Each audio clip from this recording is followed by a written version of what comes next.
got no when to hold up. And No when to no when to run. No when to squeeze. Yeah. You know, she loved doing her plays, and she did a couple plays, didn't she, when she was teaching? That's pretty talented. And she loved having the kids dance with those little sticks. They would hit That's them. right. What was that called? Tiddlywinks. Tiddlywinks. Yeah. I forgot She would, about that. and you jump in and out of them like a jump rope. You know, this is about 1% of the stories about her, and it's not because there's good storytellers here, but can you imagine having this many stories about your life? Just even this tiny little bit of stories. She has. Do you remember when she decided she was going to get rid of the grasshoppers in Centennial Park? Oh, yeah. So she'd pay us. Yeah. She would pay us a penny for 5 grasshoppers. And she gave us each Our Centennial Park. gave us a quart jar each, and we all filled up our quart jars catching these grasshoppers. It might have helped. She was determined, and I love these stories because there's a lot here tonight I haven't even heard of. And then we fed the grasshoppers to the chickens so she didn't have to buy chicken food. Exactly. Speaking of Centennial Park, when they first got Centennial Park, they came and surveyed where the main entrance road was going to be. And Sylvia got me and Bill to go with her. Bill was driving this old truck, and we cut a hole in the fence and drove through the sagebrush, and we was the first ones to drive that entrance Now it's paved and into has Centennial Park. sidewalk. And then she decided we needed grass. So she bought a semi-load of grass and talked Tom Williams into hauling it out there. And we laid it all out. And then they decided they needed to put a sprinkler system in so it would live. And we had to put the sprinkler system under the grass after it was lit.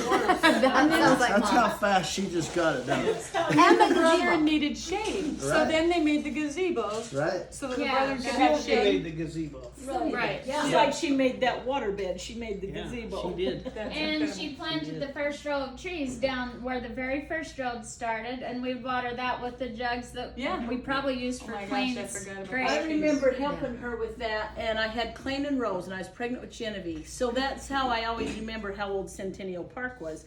That I'd have to take Clayne and Rose with me, and we planted all those flowers at that entryway. Oh, cool. Yeah. I remember those camping trips that she let us do. We'd help all day with that, and then we got a camp there under the big sky in Centennial Park, and we were the only ones out there. Oh, nice. Cool. That's cool. So everything that she did out there, people would come along and fix it. But it actually made things get got done. the ball It rolling. Made them made it get happen. started. Yes. Yeah. It all had to kind of be redone, but it got it going. I love your stories, Van. Do you remember her love for snakes? I know. If we ran over a snake in the road, she'd raise her feet because it could come up into the car. So Julie's too young to know the story Tom's going to tell about snakes. Wait, was it when we put the snake around Nikki's head? No, it was about Gil and snakes and mom. Somehow I knew Tom was going to tell us. Our very first year out in Buckhorn, Gail had 2 friends out, Rosalie Beislein and Elaine Bateman. And they went for a walk and they found this big rattlesnake. The rattlesnake was about this big in diameter and only about 4 feet long. And they didn't think we would believe them that they'd found this rattlesnake. So they went and pulled a wire stay off of the fence and stabbed it through its body and brought that thing back to camp to prove to us that they'd caught a rattlesnake. Yeah. Did Mom let us come in the house? No, No, Mom no. was standing far away saying, "You get away from me! You get away from me!" That's right. I forgot about that part. Yeah. Mom didn't want it anywhere around. She didn't even want to see it. We were loading wood once and somebody picked up a log and a snake slathered off. She made us all stop and get in the car and wouldn't let the kid that touched it get in the car. He had to be left to be eaten. That must have been one of Hazel's kids. It wasn't Margaret. But we wanted That's right, we know it was the somebody found a harmless snake. And Nikki was Mama's baby. Still am. Yes, and she adored Nikki. And so we put the snake around Nikki's neck. That was harmless. But we walked Nikki down into Mom's bedroom. She still hasn't gotten over that. She spanked every one of us Yeah, for it. she That's probably what killed her a few days ago. Right. She was so mortified to see that on Nikki. She never lived that down. Yeah. Nikki was her cootsy pie. She did have 2 favorite kids, and we were good with it. It's because they were kind of our favorite too, but it was Nikki and Clayne, and those 2 were obviously her favorites. Well, because And- they were cute.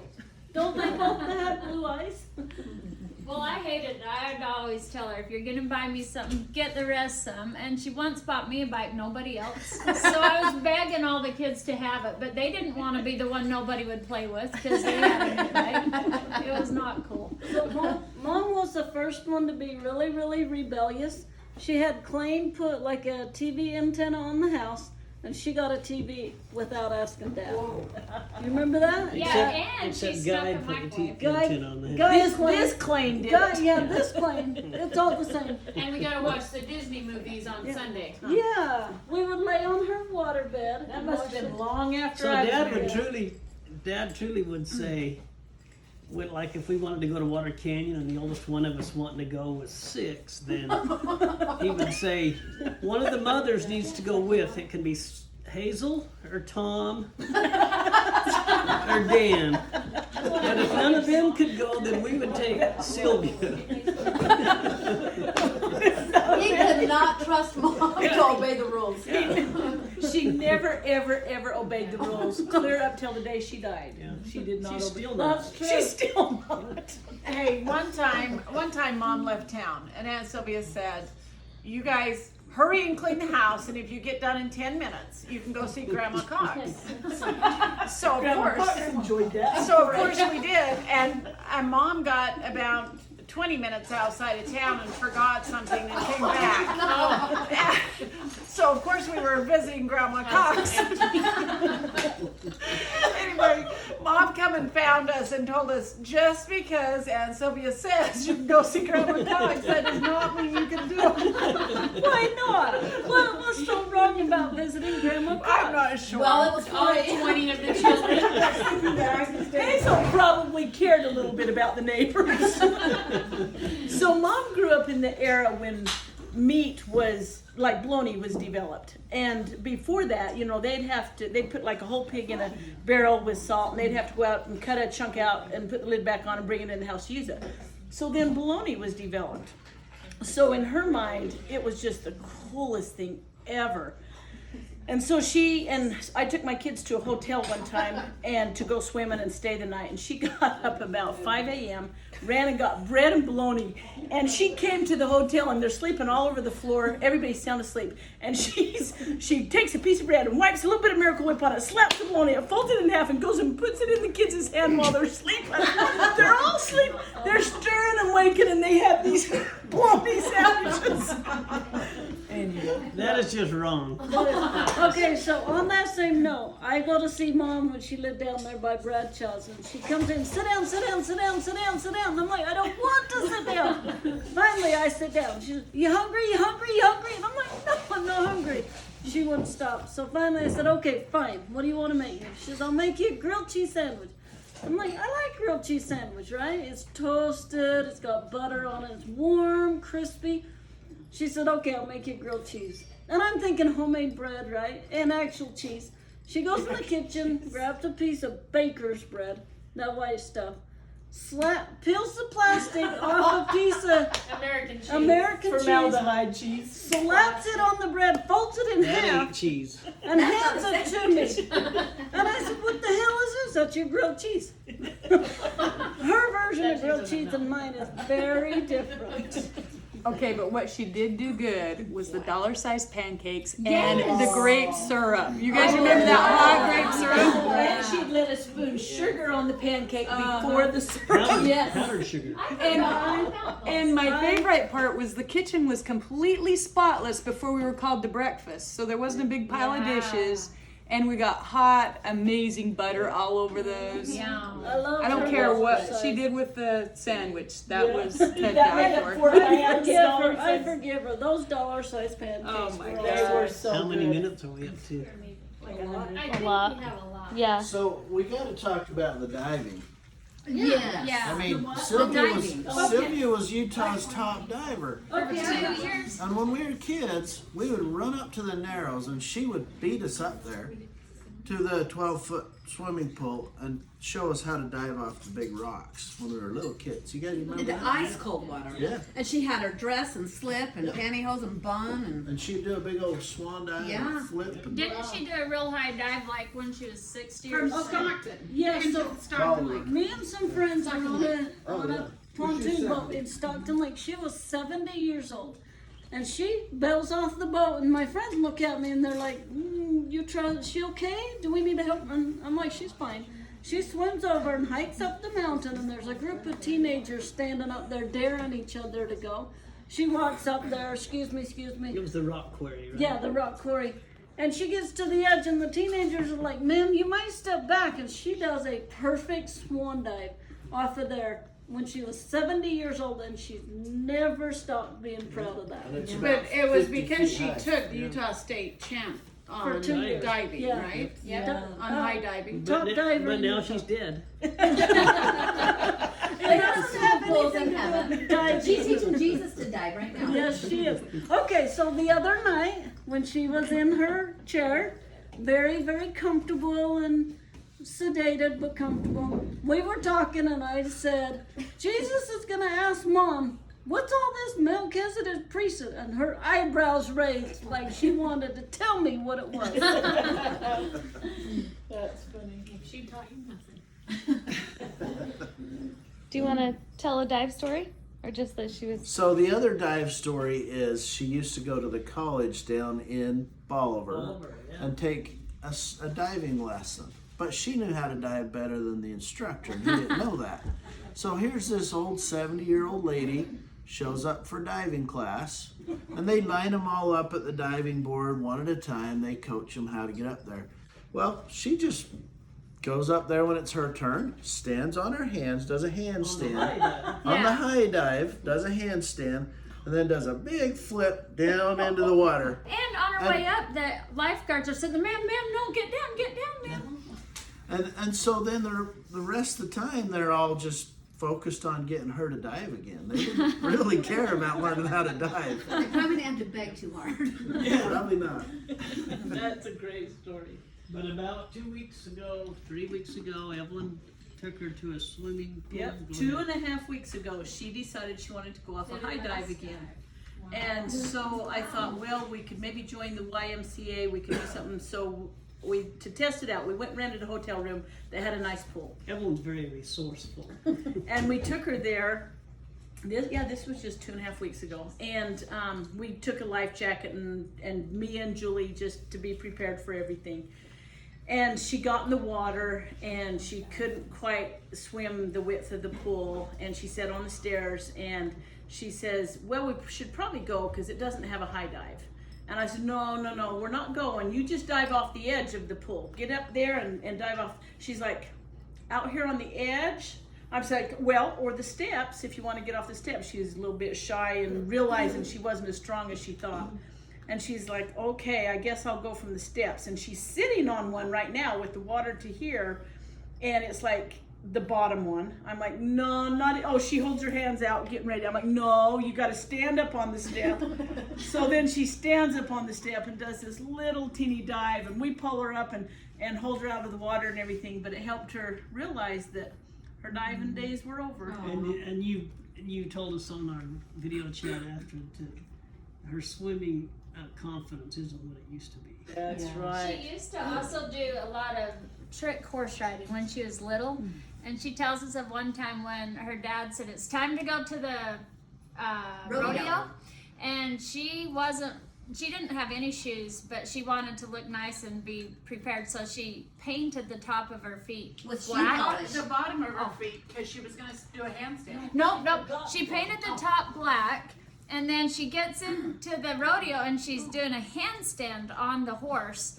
And The she was white like feet 7 show or 8. And everybody started laughing, the whole audience. And she didn't know why. But then after she realized she forgot to paint the bottom. So they were all laughing at her bare feet. But Because that she was didn't crazy. have boots. She Yeah. couldn't afford the boots. I remember the last handstand she did on a horse. She showed us. Really? Yeah. She did it on Spartacus or Bess. One of the horses. She did a handstand. I remember that. Yeah. Wow. Yep. And she's dead now. There's a lot of reasons why Mom isn't here. A lot of reasons why she's dead. Minor detail. All of those things took her life. Ultimately, it was COVID. Hey, sorry, tell one more These story. shenanigans took her life. Ultimately, it was COVID. Oh, and it should be said that she brought COVID from the nursing home, gave it to all of us, and beat it. That should be said, just, you know. But now she's dead. But now she's dead. Ultimately. She died from Shanigan-related COVID. But I think it could, in all sincerity, I think that you could say that she loved every person in our family. Dad had, what, 30, 40, 50 kids? Come on, give me an exact Well, number. I don't know, but 42. remember how much she loved Lola's She kids? loved She every, love all of them. she loved Hazel's kids, she loved Lola's kids, she loved her own kids. She just had so much love, there wasn't room for anything else. That's There's no room. She was definitely the fun mom. Hazel made us obey the rules, and Mom taught us to break them. Just not get caught. She was very courageous. Yeah, very courageous. Yeah. You just can't. Tom, get one enough more of from you before we end. You need one more. I'm drawing a blank right now. Maybe this will spur your memory. I talked to Uncle Wendell yesterday, and I've never talked to him on a phone in my life, but I called his number and he called me back. And the first thing he said is, "How old are you?" And I said, 34. No, I said 54. And he said, "Well, you give Sylvia," he says, "I can't leave the state of Utah because I'm on probation, but if you give Sylvia a kiss on the forehead for me while she's in her coffin, then I'll forgive her for pushing me into the Mule Creek without having time to take my shoes off. And by me forgiving her, I think she can get to a higher level." Now, didn't somebody push somebody in a creek? Tell us something. Oh, yeah, somebody did push somebody in a creek. Well, what they were doing is they had pigs that they had to herd. And so while they was herding these pigs, they'd play a game. And you had to go find things. One person was the king and the other one was the servant that had to go find things.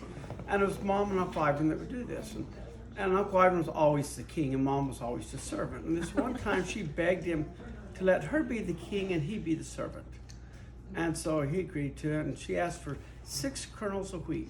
And he says, "Well, that's easy. The granary's full of wheat." So he ran down, got in the granary to get some wheat, and she shut the door and put the pin in the lock. He deserved that. And then she went over to the neighbors, and they gave her some pie. And while she's sitting there eating the pie, she saw that the pigs had wandered over in their potato patch. And so she had to hurry out after she ate the pie, of course, and get the pigs out of the potatoes. And meanwhile, she forgot about Uncle Ivan. And so she goes home, and it became bedtime, and her mother says, "Where is Ivan?" She's like, "Oh, Ivan. Oh, dear. Oh, he's going to be mad." So she got on the horse, and she rode down to the granary, and it was about 3 miles down to the granary. And she knew that if she let him out, she was in trouble. Yeah. So she just rode by and pulled the latch out of the pen so that he could get out and walk home. So I don't know about the creek. I don't remember about who shoved who in And the we creek. wondered why she said Ivan was so mean to her. Now we know that was a two-step. Well, I think maybe Ivan was mean to her, and so he deserved what she did to him in the bin. Yeah. Now, Uncle Ivan was 1 year older than Mom, shy 2 days. Mom's birthday is the 31st of May, and Uncle Ivan's was the 2nd of June. So 2 days of the year, they were the same age. And she always wished somebody would ask them how old they were during that time. But it never happened. Nobody ever asked on those 2 days. That's funny. For 86 years, nobody asked. Big. But you got to hand it to Mom. She married Dad, and they lived down there in Cottonwood. And if they didn't live in the same house as Grandma Edna and Grandma Elvira, it was almost the same house. And so Mom was just like adopted into this family of ladies who were so resourceful. They would save the watermelon rinds that still had teeth marks and put them in bottles and pickle them, and that was food storage. And It was like a pickle. yeah, and I mean, Mom was, and she even says that Grandma Edna was kind of like the family doctor, and she would tell you what was wrong with kids and that. And so she really got plunged into something that was way different than the farm where she grew up. Yeah, I agree. She used to have us. Do you guys remember how we'd pick cactus apples? Yeah. And she would put them in a pillowcase and boil them, and then all the juice and the taste would come out, but all the pokey stuff would be left in a pillowcase. That's true. And then she'd throw that away, and we'd have cactus apple syrup on our dollar-sized Yeah. pancakes. I remember that. And once in a while, you'd get a little pickle. Yeah, I remember that. We got to do this again tomorrow with Margaret and Sue, you know. Heck yeah. And Dan. And Dan. And Oh, Danny, yeah. Dan. We'll have to get Dan a Dan. few drinks.